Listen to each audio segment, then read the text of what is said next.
Cash purchase या purchase cash, bought cash हो, purchase cash हो, जैसे बाउट कैश सिर्फ लिखा हुआ है, या कैश बाय।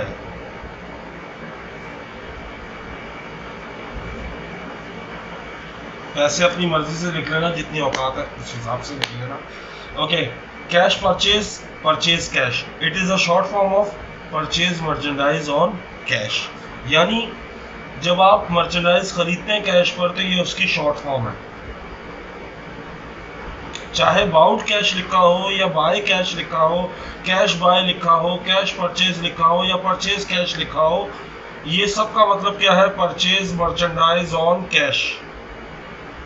ये बात याद रखिएगा, कभी भी कैश खरीदा नहीं जाता ना बेचा जाता है, वो एंट्री होती है मर्चेंडाइज खरीदने की।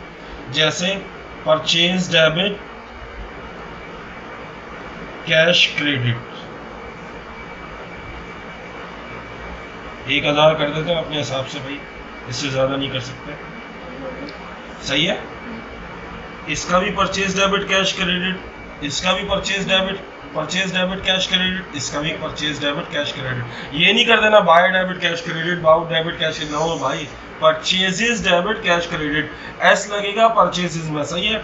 आ जाए आप कैश सेल, कैश सोल्ड या sold cash, cash sale, cash sold या सोल्ड कैश, ये भी सोल्ड मर्चेंडाइज ऑन कैश की शॉर्ट फॉर्म है। इसको भी कैसे करेंगे? Cash debit, sale credit. अक्सर बच्चे क्या करते हैं, पहले सोल्ड लिखा या सेल कैश लिखा हुआ इस तरह, सेल्स कैश। अब वो क्या करते हैं, सेल को डेबिट करते हैं, कैश को क्रेडिट करते हैं। नहीं, कैश डेबिट सेल क्रेडिट, क्योंकि सेल हमेशा कहाँ आती है? क्रेडिट में आती है। तो ये चीज याद रखना, सेल्स हमेशा क्रेडिट में आती है और it is a short form of purchase merchandise and sold merchandise. समझ गए? तो अब एंट्रियां करके दिखाओ, शाबाश।